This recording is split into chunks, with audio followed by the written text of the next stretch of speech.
am going to be throwing some impulse tumblers, but they are part of a set that the person has ordered, some in both types of clay, and my clays have different shrink rates, which is where this and the laser guide come in real handy. So this is the prototype of the grid that I designed with, and then Hartley and Noble made, and the idea is it's an insert for their bat system, which is a freestanding centimetre grid, gives you the absolute measure. So it tells you obviously 0 is centred and then moving out and up, and I happen to know I want to throw this to 10.2 by 10.2, so it doesn't allow me to be quite as precise as decimal points, but you can have a pretty good guess. So that's broadly speaking what I'm aiming for. I'll actually make sure, you've got to make sure you're using one of these that it points directly towards the laser, because obviously you get discrepancy if not. But that is right, and this because it's an absolute measure, I have to do the calculation myself, but it obviously works for every shrinkage. But what you do is you work out what size you need to throw for the finished size that you want. In this case, my clay has a shrinkage of 12%, the finished size is 9 by 9 centimetres, so you get 10.2.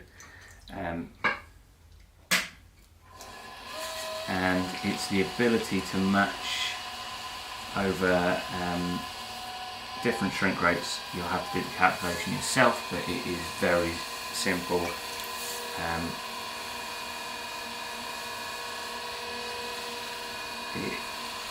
Basically all you do is you take the finished size you want and then you divide it by 100% minus your shrinkage percent.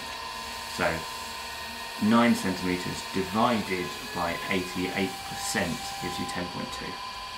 And I'll write that out in the description of this so that hopefully it makes more sense. But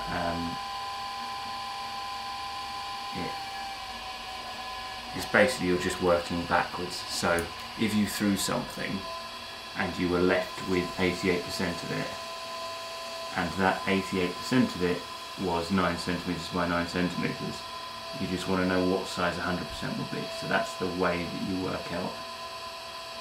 work backwards from knowing the finished size and the finished percentage. So it's quite straightforward. If you've got a few different clays of different shrink rates, it might be worth doing what I've done, which is put all of my target finished sizes into a spreadsheet, and then it's very easy to get the spreadsheet to calculate it all for you. So it just spits out for every single one of my designs. I can put in, well, I've already put in all the sizes, and I've just got a list of what I should be throwing to for any given design and size, which is quite convenient because I have of different shapes of design, and then for mugs and things like that I have 4 different capacities. So the spreadsheet is quite useful. And with the laser guide, what you're looking for is, you can see it quite clearly, the intersection there. But as you're throwing, you're looking to pull the wall up until it just hits the laser, and pull the wall out until you can just see the laser on the side. Some people have asked how clearly you can see the laser while throwing, and because it hits the side of the pot rather than the front away from the camera, even though I've got it on your side of the pot, and obviously if you weren't doing this to camera you could have it in a different spot, but Becca at 5 lines pottery, 5 lines, I'm pretty sure 5 lines pottery, either 5 lines pottery or 5 lines ceramic. Well, anyway, Becca Otis is also using a laser. She's a production potter, so it's kind of more matter of fact. She wants the absolute best setup. And I know she's testing and hasn't been too keen on having it to the side or behind, so I think maybe this is actually quite a good place to have it anyway, which makes sense because you're kind of over the top of the clay. But I have not experimented because it is most convenient for me to put it on the work surface that the camera's on, so it's facing me. If you get a laser, oh, and by the way, the laser is a 2-axis self-leveling laser. There's a link on my recommended tools, but any 2-axis self-leveling laser will probably work. I'll go into more on the actual video, but from memory I think it's a class 3, possibly a class 3. Anyway, there's a certain class of laser which are the ones that are clearly visible, that won't blind you if they happen to hit you in the eye, although obviously don't stare at them.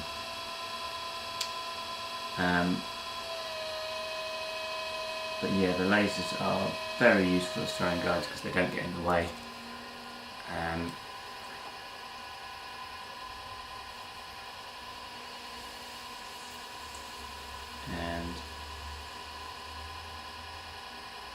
I think this position for them works well enough, and they're quite clearly visible. Yeah, as I say, you're just looking, you can see each time you pull up where it hits on the sponge, so you know roughly how much further you've got to go at any given point. And I assume this is true for most of them, but you can toggle the different axes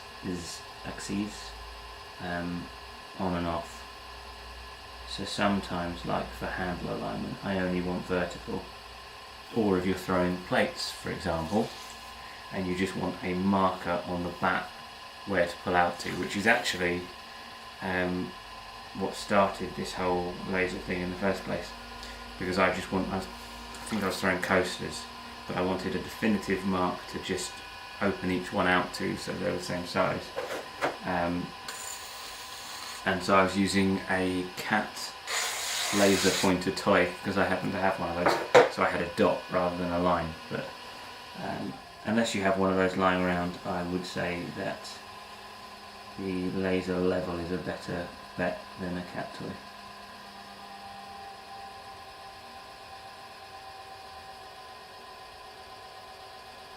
Yeah, so these two, because they've hit the laser pretty much spot on, the laser is pretty much spot on for where they should be.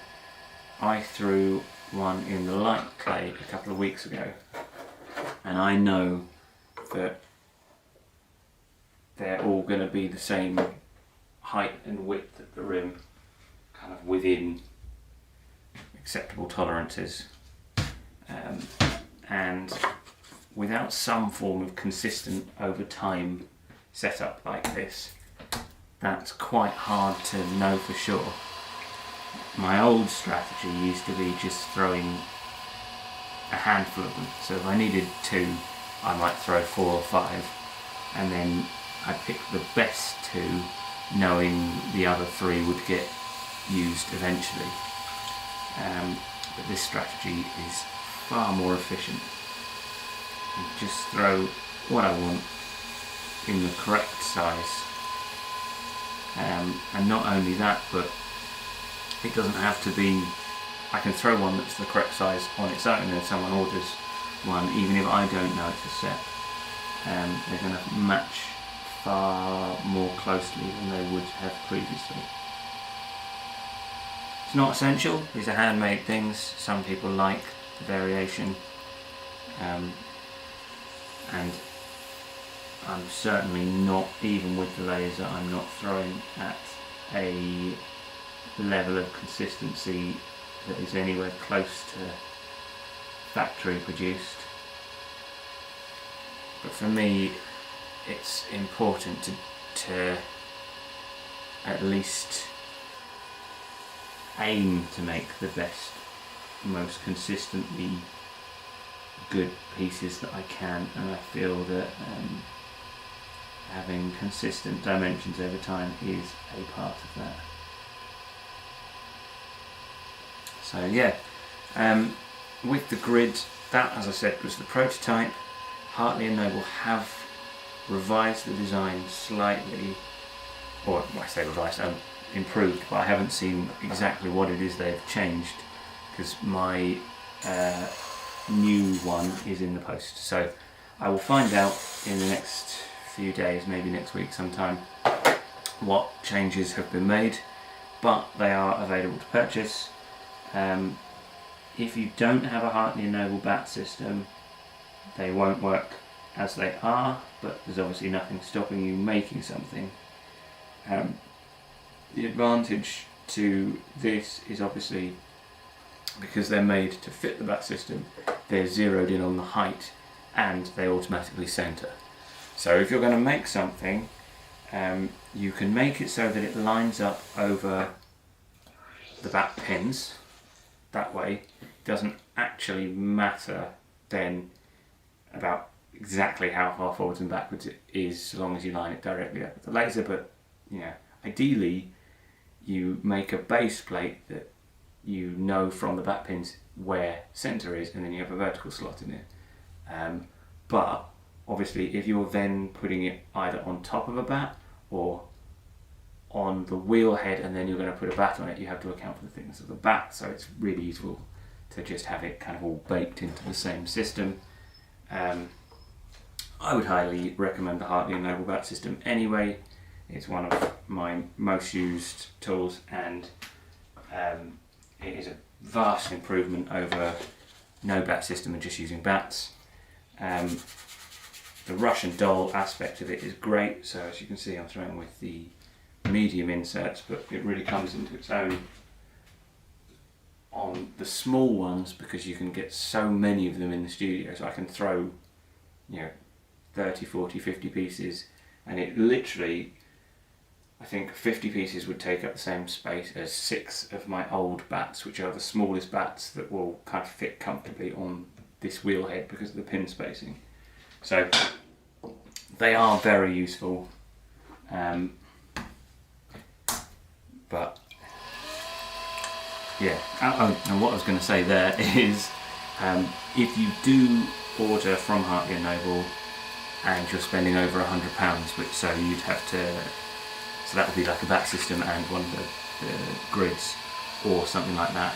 If you mention my name at checkout, you'll get a free gift, and then I get a little bit of credit which I can put towards more bats or something similar. But the main thing is you get a free gift.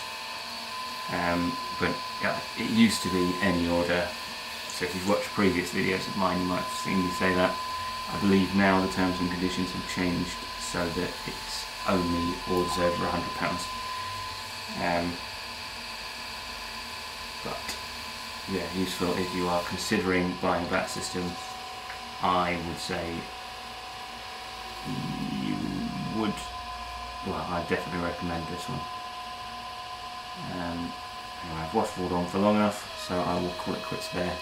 A few more things to throw, but well, yeah, you can watch and I will stop talking.